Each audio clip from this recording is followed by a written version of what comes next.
Do you want more?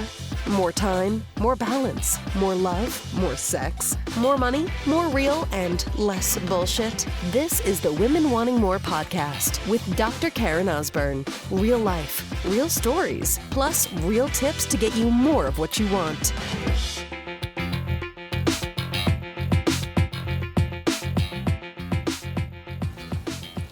So what is your intention, sister? What is your intention?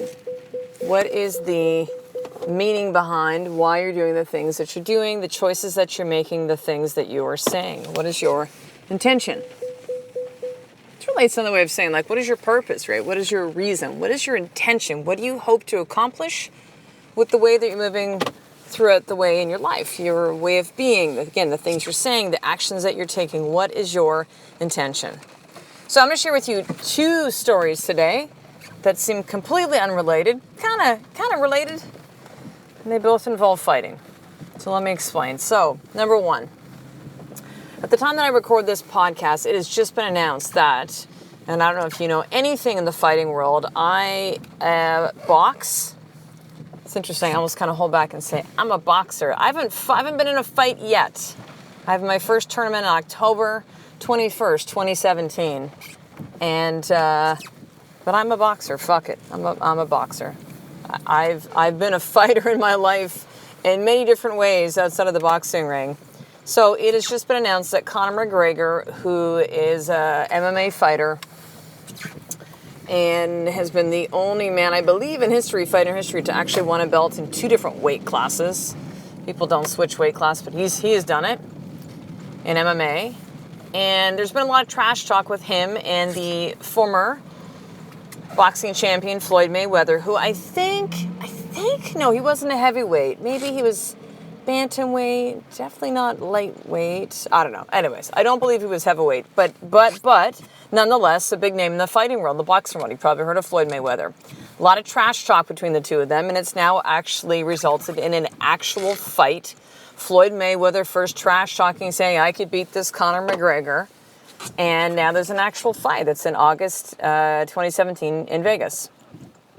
And so there's been some talk about, well, what is Floyd Mayweather's intention with this, right? Conor McGregor could of course say, listen, I'm going to beat this one of these like former, boxing, like, I'll take you out in boxing. That's cool. I can roll that way too. I can just box. I'm a fucking badass. I'm going to take you down. So you could see why him still being in this space and still being an athlete as a fighter, that he would want to do this, right? You would go, well, what's Floyd Mayweather's intention? Big paycheck? They're both going to make tens of millions of dollars, possibly. The fact that he has some other fighters in his, I don't know what you call it, his company, his crew, other fighters that he trains that actually are on the card. So they're fighting as well, too. Of course, the McGregor-Mayweather fight is the big fight on this ticket, but he has other fighters of his fighters that'll be fighting, and it seems like that was kind of part of the deal, part of the arrangement, is to get them featured. So what is his intention, right? Let me give you a complete different now, and you can have all sorts of theories on what that is, right? And you could even say, hey, Floyd Mayweather, he just wants to show, like, fuck, man, he still has it. Like, there's been other fighters, there's been other athletes that have come back after quote-unquote retirement and shown something, or maybe not shown something, right? Shown what they're still capable of, or maybe it's shown that they're not capable of it anymore. So, completely different realm, but somewhat related. My oldest son, Tyson, he is 6.5. He is going through a period right now where he's hitting lots of kids.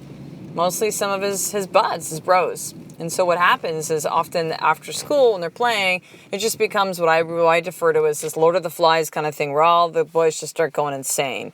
Tyson's a big piece of that. And he is often, now, first of all, I'm just going to say this. If it was my kid that was getting hit by another kid, so Tyson was getting hit by another kid, I get it. I get if parents get upset. Like, I understand. I also understand that he's 6. And he's trying to navigate big feelings and doesn't have a way to really understand and express it. And, we're really working as these different things come up and use them as opportunities to have a conversation. Conversations like, Tyson, like what happened? That conversation you may have as a parent just saying, look, buddy, like, you're not in trouble. Like, you can tell me, right? Where you really want them to open up and share these things, but let alone, again, he's 6. So he doesn't go, well, mommy, when he did this, I mean, there's not even really the cognitive skills inside the brain of a 6-year-old to really have that conversation. But I'm looking for any little glimpses to help understand my son, right? Help understand my son. And when he'll say things like, well, he just made me mad, so I hit him, or he wasn't listening to me, so I hit him, or he was teasing me, so I hit him, we can have the conversation about, well, what are some other choices you could have done, Tyson? Well, I could have found someone else to talk to. Cool. Could have gone to mommy because mommy was there at the time. Yeah, could have done that. I could have walked away. Awesome. Those all would have been different things. So what's something different we can do? In other words, instead of saying, don't do this, and you're punished, and you can't, I mean, of all the stuff that I understand and what's true for me is that when kids do these things, they really need us the most. They need us the most. They don't need us to put them into a room and say, be by yourself in the room or take shit away. I'd rather take shit away. Tyson will just go right ahead. Like, that's not what he needs in that time, right? That's not what he needs. And so some stuff came to a head yesterday with the principal talking to me, who's actually been incredibly kind and respectful and still remains that way. And then I had a parent talk to me. And, every single time there's been stuff that's happened, I go in and I pull Tyson out and I hold him. We try to have a conversation. Or maybe there's been times when I've been angry back, right? Like, dude, like, what the hell? Your best bro's like just pounding him. Like, what is going on, dude? This is crazy. You guys are just playing. 2 seconds later, you punch him in the head. Like, help me understand, right? But yet again, he's 6. He doesn't quite understand. But I see the parents' looks in their eyes. I see what's going on. I'm not naive to the judgment and the looks now we're at a great school with our oldest boy, and the families, I'd say for the most part, are just like great, like really nice people. Like, I get all this stuff, right? But I see it. And so one of the parents had a conversation with me yesterday, and I now really question the intention of this parent. I question her intention. Came up to me, tried to start a conversation, and actually had a conversation with my son's teacher, and like, just bullshit. Just talk to me directly. I had a great conversation with the teacher yesterday, who I emailed and just said, hey, look, this is the shit that's going on, and is he doing this in school? No, it's never really in classroom. Like, there's been some times, but nothing really. It's really like a big deal. Like, we have a conversation, he listens, we work through it, and like moving on, but nothing like what's happening. So it's obviously something's just happening in like the playground, right? The playground situation. And so, intention. So now I look around, and I've definitely been the mom at the school, the mom in the playground and stuff, that I just don't really feel like I really fit, nor, to be honest, really want to fit with the other. I'm not a stay-at-home mom. I can't really relate to that. I can't really connect to that. That's not who I am. And so this has been now Tyson being in grade 1 at a new school, I'm like, I'm just going to be open to the possibility of something different. It's possible I'm creating all these stories and walls and some really nice people that I can actually get to know. It would be like, parents of my son's friends, and I should really be open to that, and I have been. But now, after this stuff has happened, and I start to look around the last couple of weeks, and I've been seeing a shift and feeling a shift with some of these other parents and moms, I'm like, I question their intention now. Now, that could be complete stories and bullshit and my paranoia. I fully accept that. But intention. What is your intention, right? Is there a friendship that's made, or a reaching out that's done, or, gosh, loudest truck ever. I'm actually just waiting to pick up Tyson now from school as I'm recording this. Hiding under a tree because it is raining outside, but I'm going to walk outside anyways and get wet. Big deal. So intention. What is your intention when you do things? Because really, sister, your intention is everything. It is how you will show up, right? Your intention. So my intention in this situation is to love my boy unfucking conditionally. Is it easy to get mad in these situations at my son? Yes. Disappointed? Yes. Upset? Of course. Like, again, little dude, what the hell?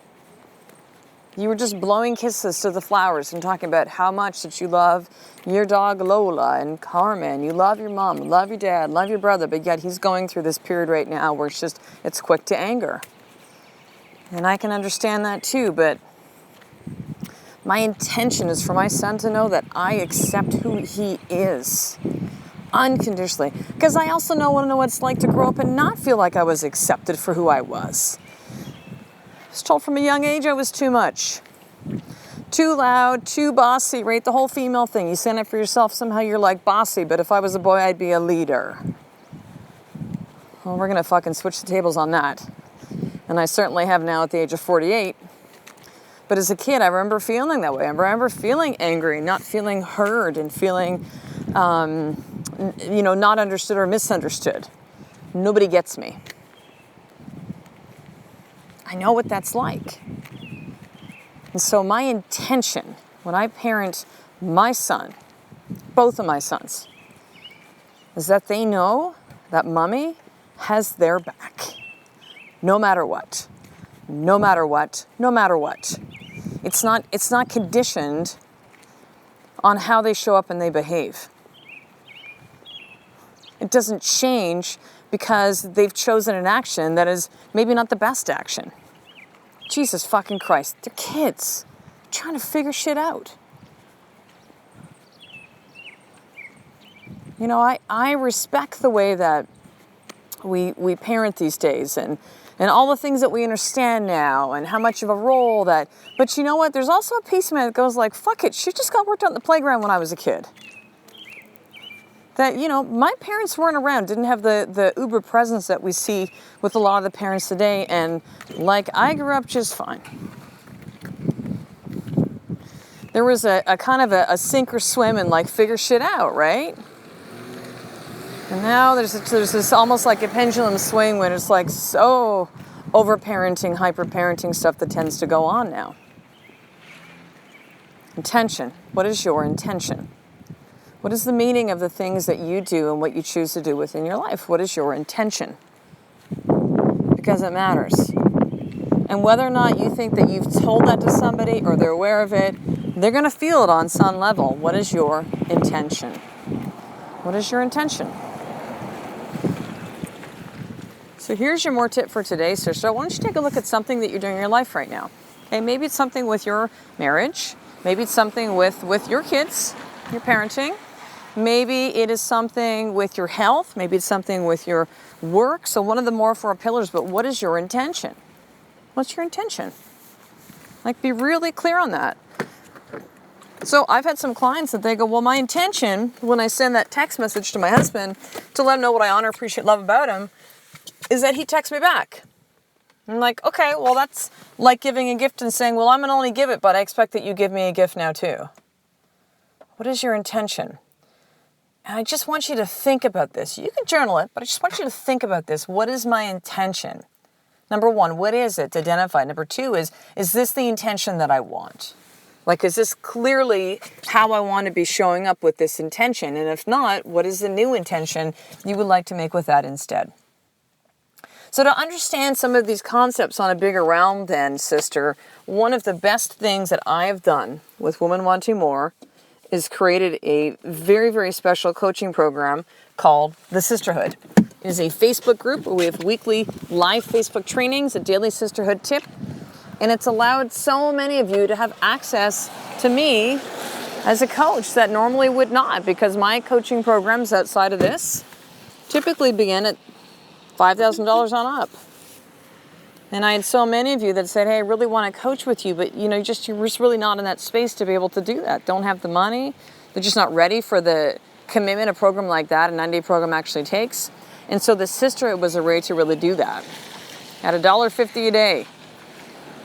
Crazy, crazy minimal investment. And the changes, oh my God, the changes of the women inside the Sisterhood right now, there's 81 women in so far, has just been unbelievable. Like, I'm so proud of all of them. They've just absolutely blown my mind. So in order for you to be part of this, and you can actually get a 7-day free trial, you can head over to drkarenosborn.com/sisterhood. If you're listening to this on your mobile phone or actually through the show notes, there'll be a clickable link. You can just click on that. But it's Dr. Karen Osborn, DrKarenosborn.com/sisterhood. And you can opt in for your 7-day free trial today. So go do that right now, drkarenosborn.com/sisterhood. So I will talk to you in the next episode. A life of more is just one step away from me doing the fucking work every single day. I love and appreciate you. To get the show notes of each Women Wanting More episode, including the How to Get More tip, subscribe to the newsletter at drkarenosborn.com/newsletter.